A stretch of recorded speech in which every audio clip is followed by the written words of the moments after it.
trajetória.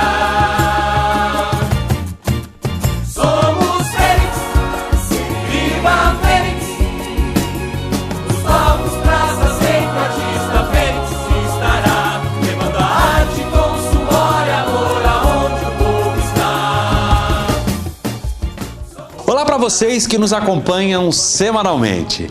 Essa semana comemoramos um dia muito especial, o Dia do Rock. E aqui vai ter rock sim, bebê. Está no ar mais um programa Arte e Cultura.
É isso aí, o programa Arte e Cultura dessa semana começa assim, em clima de rock and roll, pra gente comemorar junto o Dia do Rock, que foi comemorado no dia 13 de julho. A cantora Thaís Fonseca publicou em suas redes sociais esse clipe de sua apresentação no programa Mulheres que Brilham 2015. E claro, a gente não podia deixar de compartilhar com vocês aqui no Arte e Cultura. Parabéns, Thaís, uma linda apresentação rock and roll de Led Zeppelin no programa Mulheres que Brilham 2015, comemorando o Dia do Rock. Hoje nós não estamos nem com a Miriam, nem com a Karina. A Karina teve um compromisso, a Miriam está curtindo a netinha que veio de São Paulo e a família, claro, muito importante pra gente. Mas o programa Arte e Cultura não pode parar. E para você que curte a boa culinária brasileira, a culinária cultural, a gente traz para vocês a Cozinha do Cerrado no quadro Brasilidades. Acompanhe.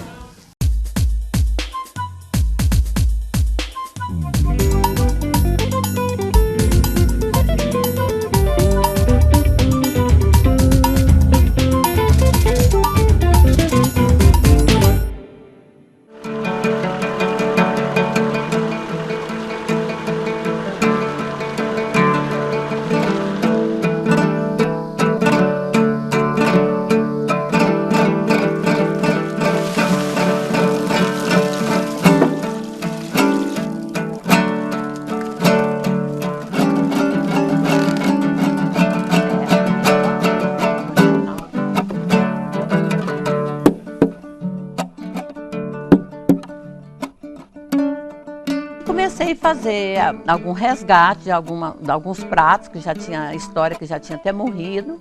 E comecei a montar o meu café, né?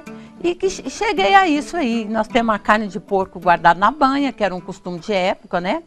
Temos uma variedade de quitandas feitas de mandioca, porque você sabe que a nossa comida, a base alimentar no Brasil no primeiro século foi mandioca, né? Porque, na verdade, quando os portugueses vieram para cá, porque aqui as primeiras cozinheiras, podemos dizer que foram as índias. Então, era muita coisa à base da mandioca.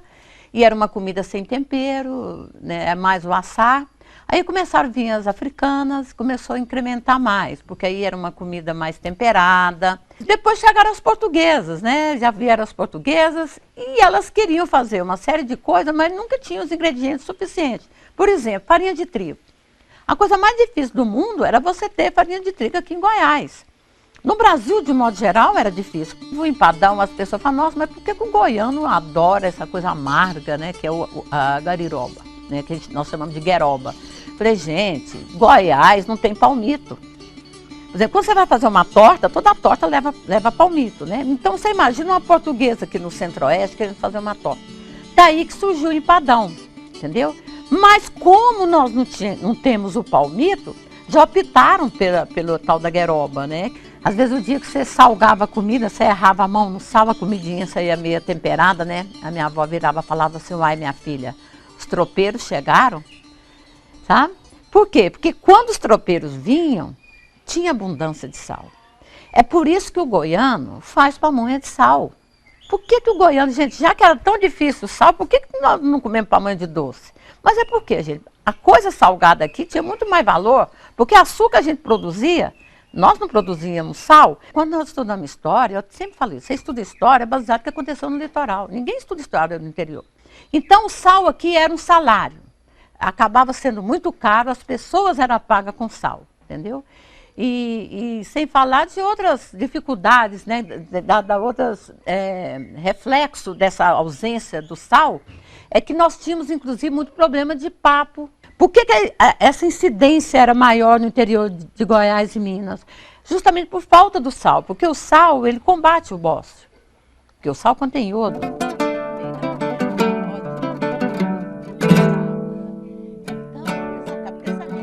Os portugueses adaptaram uma série de coisas. É por isso que eu falo que o pão de queijo, gente, você não pode dizer só que ele é mineiro. Se você for avaliar, seria talvez uma portuguesa querendo fazer um pão. Por isso que ele chama pão. Ah, vamos fazer um pão? Vamos. Mas cadê a farinha de trigo? Não tinha. Aí já pegaram o quê? Pegaram o polvilho. Então, foram as adaptações que sofreu no Brasil essa comida europeia com o jeitinho brasileiro, entendeu? Que é igual Minas também. E nós somos muito parecidos, porque inclusive a nossa colonização foi no mesmo período praticamente, entendeu? Então essa gastronomia aqui do interior de Minas e Goiás seria uma gastronomia que tinha no Brasil inteiro, na época de Brasil Colônia. Se tratando do interior do Brasil, né? Então nós todos somos farofeiros, né? Que eu falo os farofeiros. Isso é cultural. A gente não viajava, meu pai não viajava sem levar uma matula, que é a marmita, né? Isso é comum em Goiás. E é como a história da paçoca. Então era um alimento usado pelos bandeirantes, pelos tropeiros, de maior conservação. A história da paçoca é interessante porque nós herdamos isso dos índios. Porque os índios já faziam uma espécie de paçoca, só que eles faziam de peixe, né? Tinham caçar, tinham que levar uma matula, né? E na verdade a paçoca que nós fazemos é uma espécie de matula usada pelos tropeiros. A gente tempera a carne seca, bem seca, fritamos na panela e depois vem pro pilão.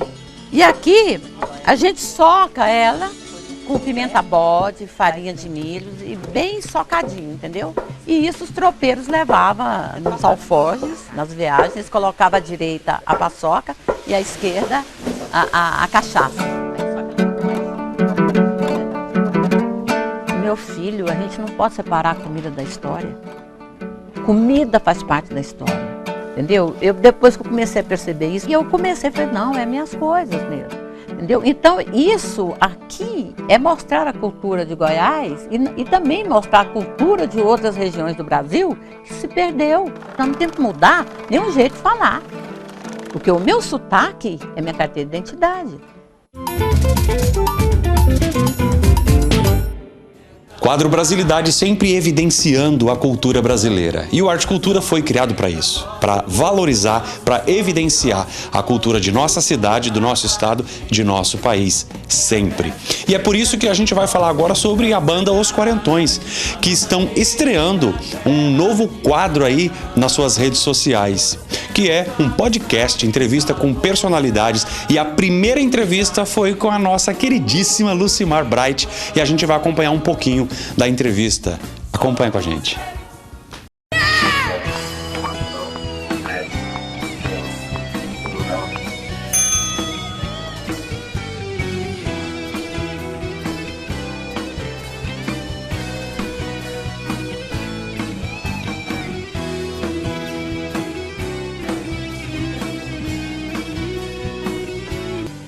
Boa noite, pessoal. Que alegria estar com vocês. Estamos nós aqui, eu, Adriano e Banda Os Quarentões. Estávamos morrendo de saudade.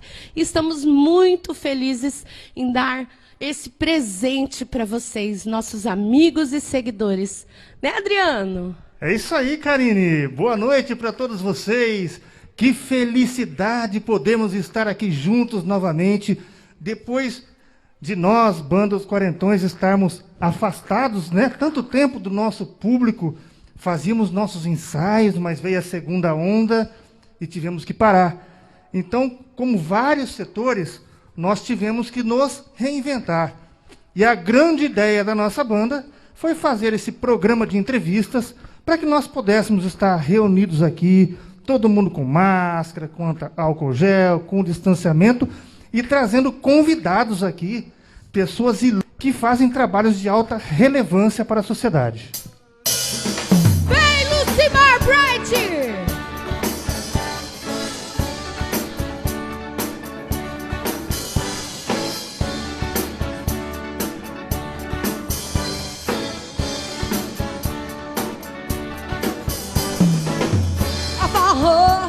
In the morning at 5:40 just like...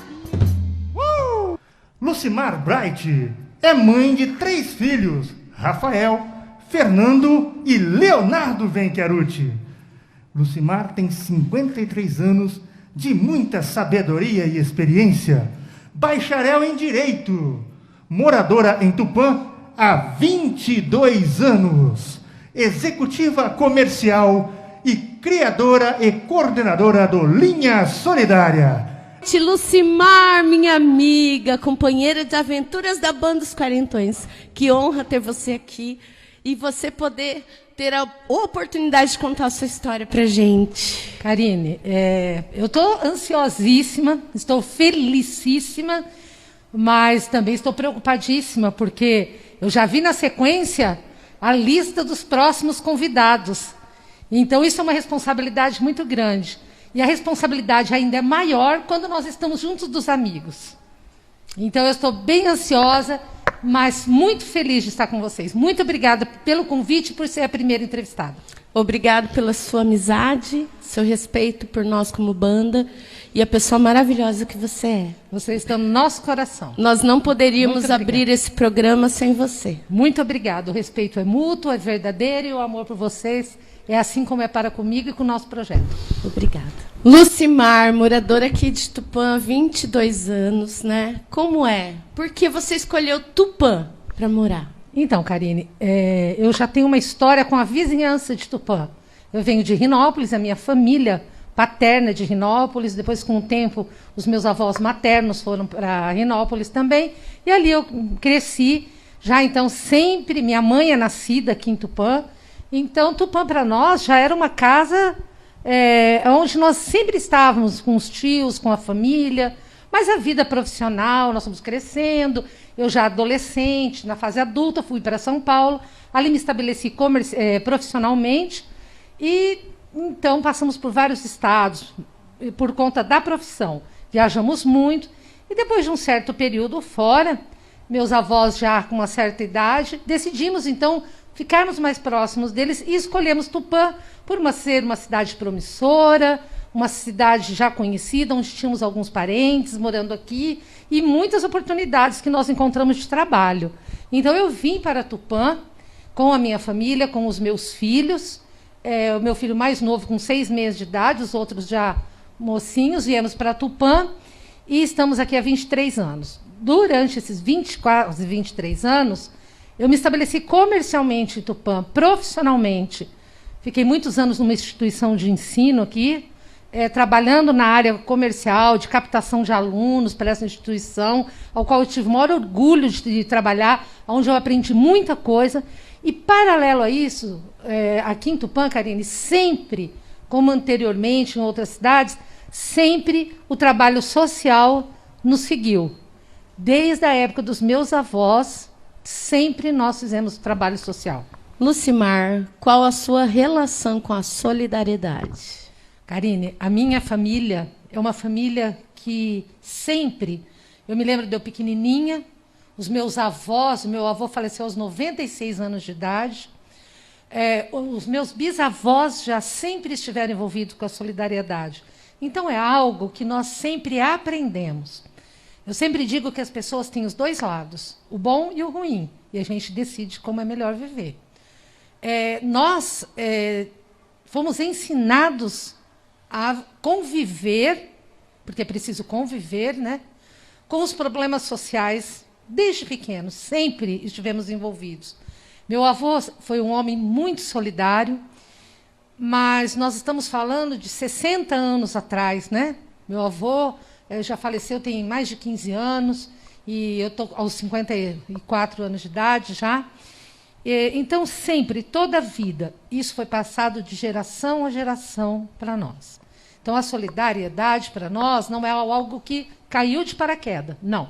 Nós já vivemos essa história. I saw this at the midnight light my body up such love and you will night and then the ditching that a fool turned the war yes you wanna have fun oh girls you wanna have fun I don't believe love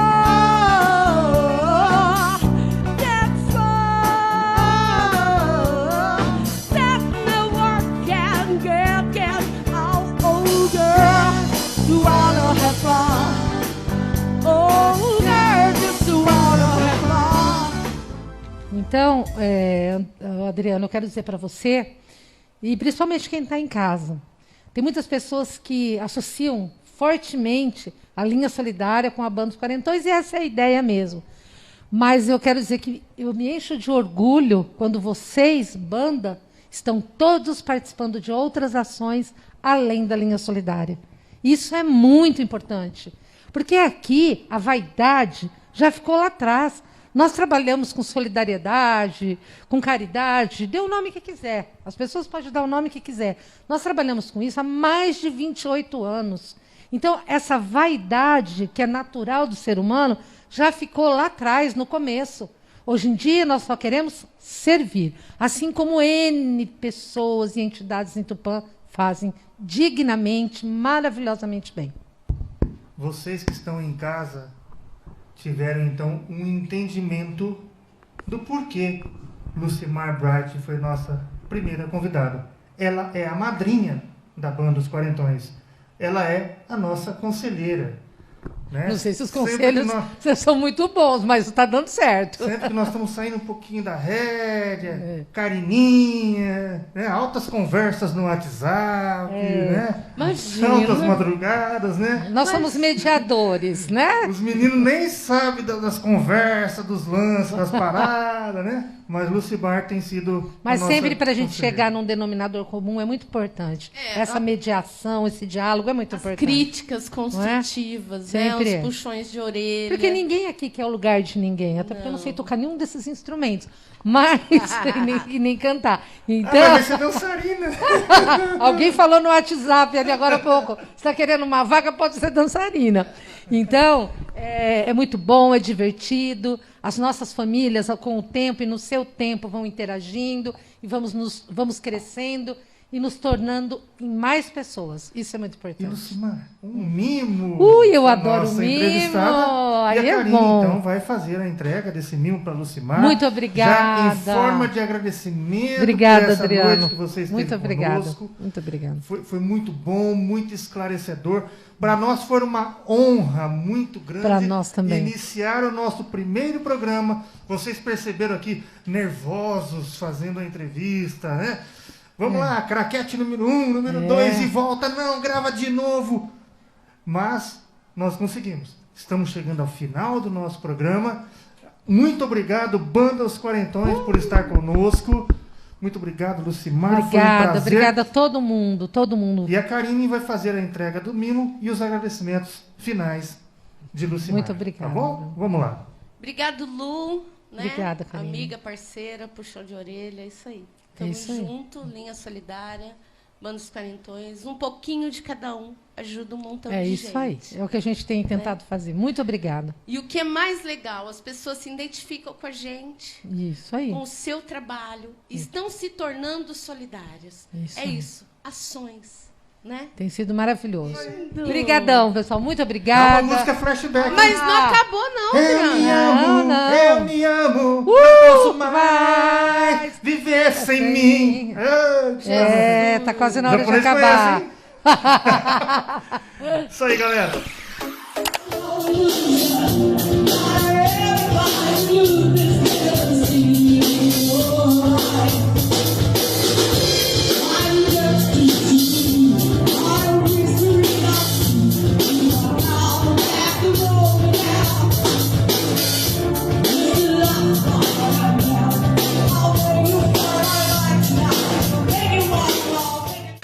Esse foi um trechinho da entrevista com Lucimar Bright e a banda Os Quarentões, que teve a ideia de trazer uma novidade aqui para nossa cidade, esse podcast, essas entrevistas com personalidades e artistas aqui da nossa cidade. E se vocês quiserem assistir a entrevista completa que a Lucimar Bright deu à banda Os Quarentões, acesse aqui, ó, através das redes sociais da banda Os Quarentões e curta, se deleite com essa história de vida linda que a Lucimar traz para todos nós.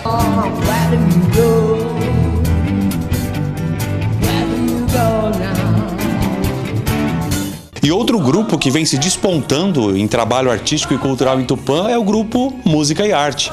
E agora vocês acompanham um pouquinho do material veiculado aqui no programa Arte e Cultura com o grupo Música e Arte.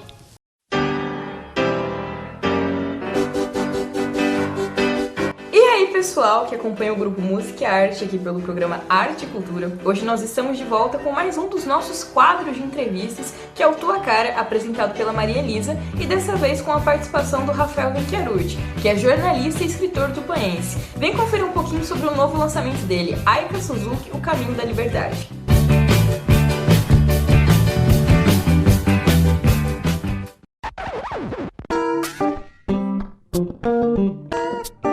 Tá no ar o primeiro quadro do Tua Cara. É um quadro do grupo do Música e Arte, onde a gente faz um bate-papo e entrevista com artistas de vários segmentos artísticos aqui da cidade. E hoje eu tô com ele, Rafael Venchiarucci, que é jornalista e escritor. Conte-nos um pouquinho sobre você, sua trajetória como jornalista, como literário. Tô sabendo que tem livro escrito concorrendo a prêmio. Conta um pouquinho pra gente como tá sendo tudo isso. Primeiro, queria agradecer o espaço, né, que vocês cederam aqui para a gente estar podendo falar daquilo que a gente gosta, né, que é a nossa cultura, que é a nossa arte, que é a nossa literatura. Desde muito novo, né, quando a gente tem o hábito, desde criança, da nossa família principalmente, que nos incentiva a literatura, a gente vai criando, vai virando um hábito mesmo, né? E conforme eu fui crescendo, esse hábito foi se desenvolvendo, e sempre toda pessoa que tem o hábito de ler vai chegar uma hora que ela quer escrever também, né? Existe uma frase que diz que aquele que não lê, ele mal escreve, ele também mal se desenvolve, né? Mas quanto mais a gente lê, é como se a gente fosse se tornando um mar. Aqueles rios de livros que a gente vai lendo, eles vão ter que desaguar para algum lado, né? Então, ele acaba saindo pela ponta dos dedos, e aí dá aquela vontade da gente escrever também, porque a gente acaba gostando tanto da nossa literatura, a gente pega tanto gosto por livro, que isso acaba sobressaindo entre a gente, né? Acaba saindo pelos dedos, e a gente acaba virando escritor por natureza. Tem um escritor que diz que todo mundo é escritor, mas tem uns que escrevem e outros não, porque todos nós temos uma história para contar, todos nós temos um livro dentro da gente que a gente pode escrever para ele se tornar, para ele sair da gente e se tornar físico, né, como a gente vê. Então, assim, esse gosto pela literatura me levou também da minha formação e para a minha profissão de jornalista. Eu trabalho na mídia impressa há quase 8 anos, né, num jornal impresso, onde eu escrevo todo dia, né. Então, assim, desde pequeno o gosto, o hábito pela leitura também me formou como profissional, né. E na minha profissão, assim, eu digo para todo mundo, gente, é como se eu não estivesse trabalhando, porque eu faço uma coisa que eu gosto, desde criança, que é ler e escrever. Então eu acho assim que a naturalidade daquilo que a gente faz vai guiando a gente pelos caminhos da vida mesmo, e hoje eu posso dizer que eu não poderia estar em outro lugar, né, que eu mais gostasse do que a profissão que eu tenho, que tem tudo a ver do que eu gosto. Eu não sinto peso na minha profissão de exercer a profissão que eu faço, né, mas é o prazer de fazer isso, né. Entendi. E até falando do seu livro, nós do Grupo Música e Arte ganhamos um exemplar do livro do Rafael, com dedicatória e tudo, que ele mandou aqui pra gente. Só obrigada. Desculpa a letra, né? Fica tranquilo. Mas olha, foi um prazer pra gente ter ganhado esse livro seu. E eu soube aí que você está concorrendo a um prêmio com esse livro que você escreveu. Conta pra gente como está sendo essa experiência. É verdade, Marilisa. Assim, quando tudo é um sonho, né? Então, assim, a gente tem aquele desejo dentro da gente e a gente não quer ficar só com ele. Quando uma coisa é muito boa, ela é feita para ser compartilhada. Então eu falei assim, eu não vou guardar essa história somente para mim, eu quero compartilhar para outras pessoas, porque se eu aprendi isso da vida, é um ato até de egoísmo eu deixar, por que não transmitir para outras pessoas? Então, assim, o primeiro objetivo que eu tinha com esse livro é poder transmitir essa história para as pessoas, para que elas pudessem aprender alguma coisa, pudessem também se identificar com essa história e pudessem crescer mesmo na vida, né, como pessoas, né, e até mesmo para enriquecer a sua literatura. É um tema que, apesar da gente tratar da cultura japonesa, da cultura nipônica, é um livro brasileiro, que se passa na cidade de São Paulo, no bairro da Liberdade. Então é um livro totalmente brasileiro. Às vezes as pessoas falam, mas esse livro vai falar só de coisa japonesa. Não, vai falar de como a cultura japonesa se inseriu no meio da cultura brasileira, e como ela agora faz parte da cultura brasileira, né? De uma forma bem miscigenada. Então, assim, o primeiro objetivo foi colocar para as pessoas aquilo que estava dentro de mim através do livro. Mas a gente nunca espera esses caminhos da vida, essa surpresa que a vida traz para a gente, né? E felizmente tive a certeza de que o livro já está concorrendo ao Prêmio Jabuti, que é o maior da literatura brasileira, né? Então, até o final do ano nós vamos ver como é que vai ser os jurados, né? Porque nós estamos no 63º Prêmio Jabuti. E a pessoa, né, marcante que vai ser homenageada, né, nesse Prêmio Jabuti é o Luiz Inácio de Loyola Brandão, que na verdade ele vai estar sendo homenageado com esse prêmio. Então eu fico muito feliz de poder estar fazendo parte, né, de tantos escritores do Brasil, né, e os grandes escritores do Brasil concorrendo a esse prêmio esse ano, né. Muito bom, Rafael. Rafael, e assim, a gente estava falando que você desde pequeno já teve esse lance da escrita, de ler muito e tal.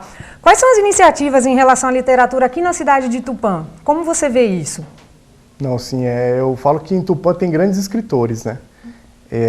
São tantos amigos que eu falo com quem eu me formei, né? Pessoas que eu conheço que têm uma grande tendência para ser grandes escritores, pessoas que têm esse sonho, pessoas que têm essa vontade de ser escritores, né?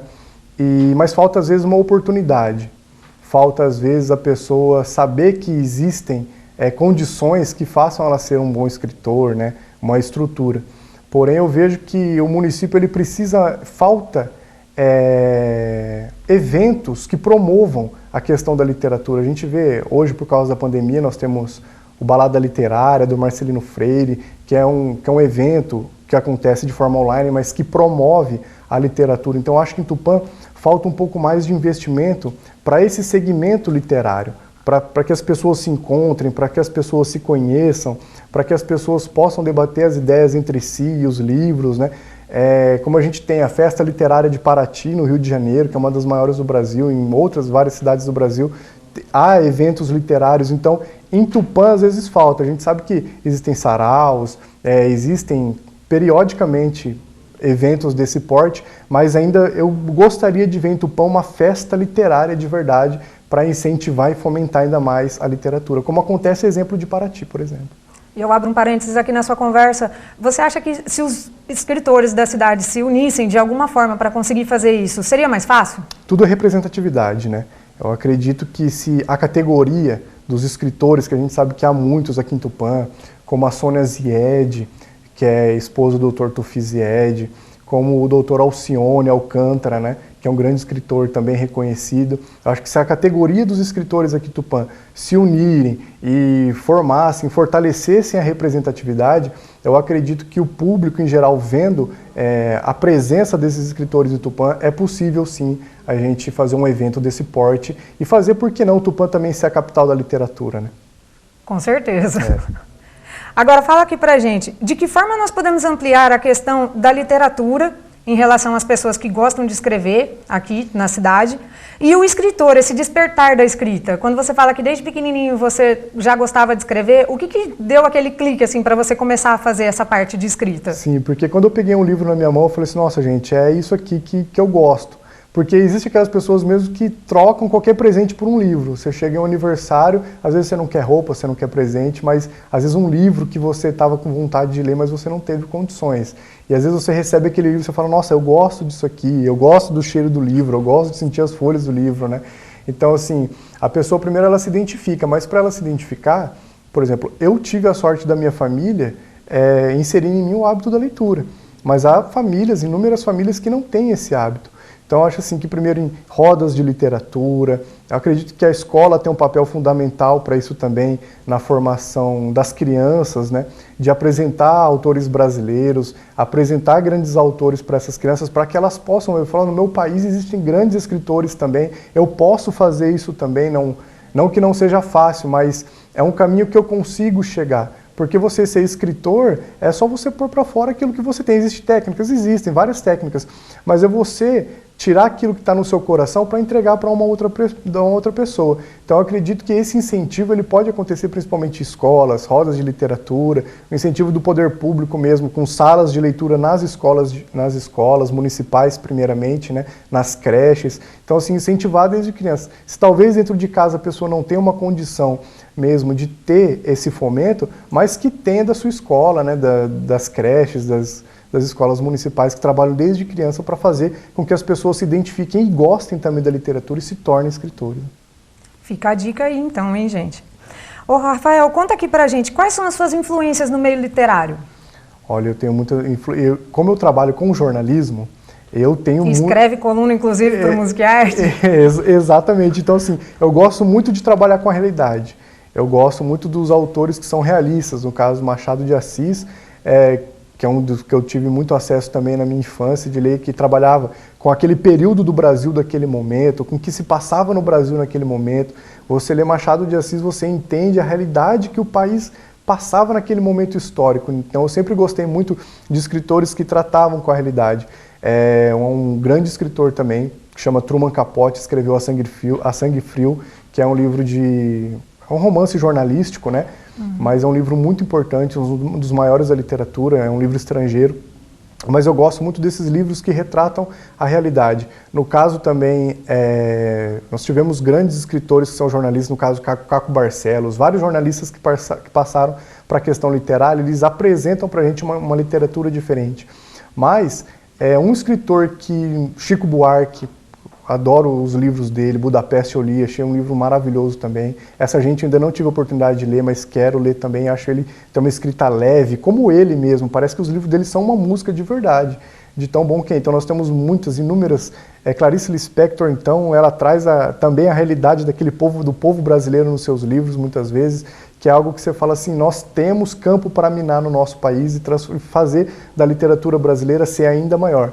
Mas nos últimos dias eu tenho me dedicado um pouco mais à distopia, assim, no caso de George Orwell. Eu acho que ele é um dos maiores influenciadores na questão da escrita, apesar de ele não tratar tanto com a realidade, mas ele traz símbolos e significados da realidade no meio da distopia dele, que faz a literatura dele ser mais abrangente, ser muito mais gostosa de ler. E no caso do Aldous Huxley, que escreveu O Admirável Mundo Novo, que agora é série na Globoplay, é um escritor excelente, uma influência ótima para mim. São pessoas que parecem que na década que eles viviam já sabiam, já estavam praticamente prevendo o futuro, o que ia acontecer.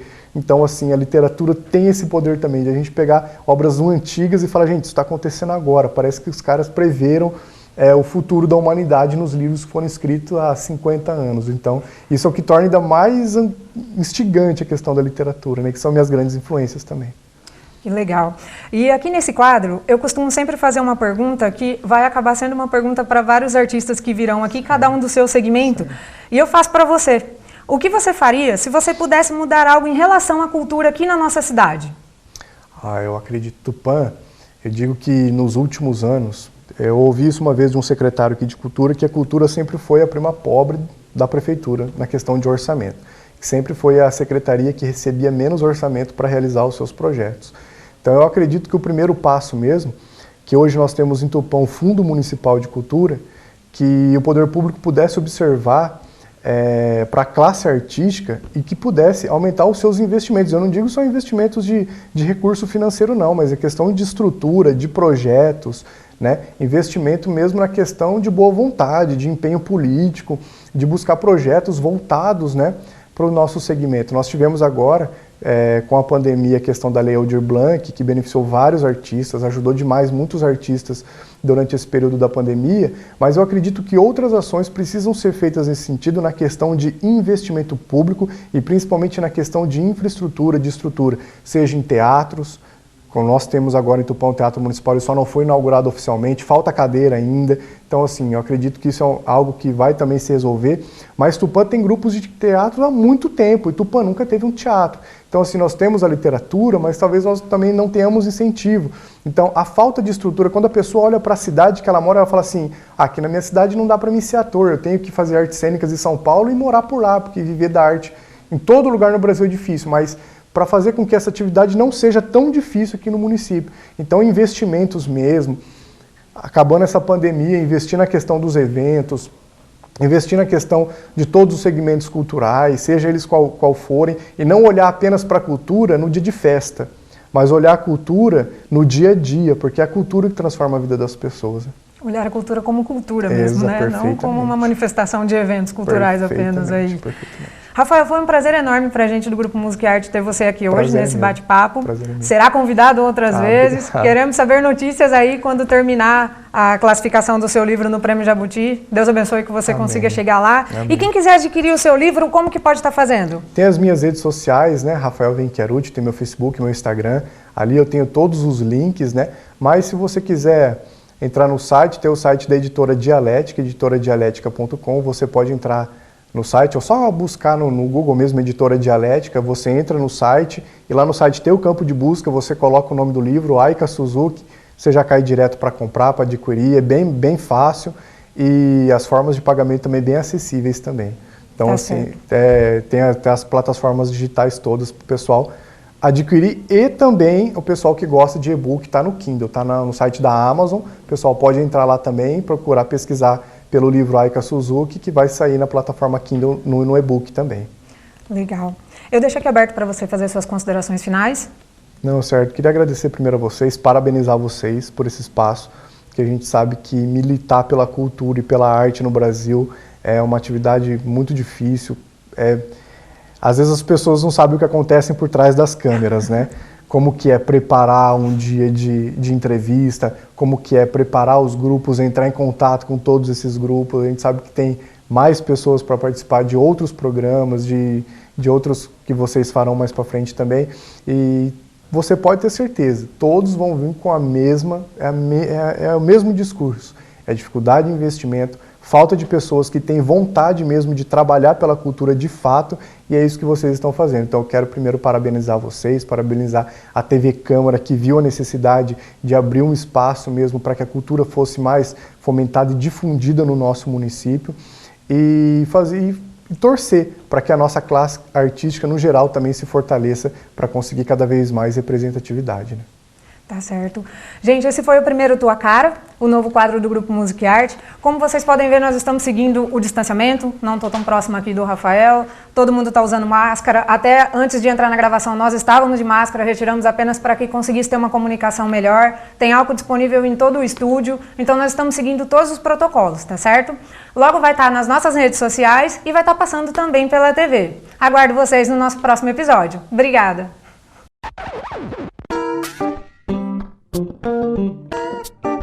Valeu, pessoal do Grupo Música e Arte, trazendo muita coisa bacana, muito material inédito para a gente dividir com vocês aqui no Arte e Cultura. Um termo de cooperação técnica que foi firmado entre o Instituto Luiz Bertazzoni de Artes e Cultura e o Grupo Música e Arte está rendendo muitos frutos e isso é muito positivo para a cultura de Tupã.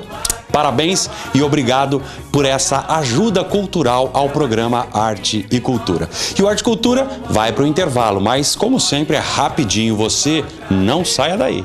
Somos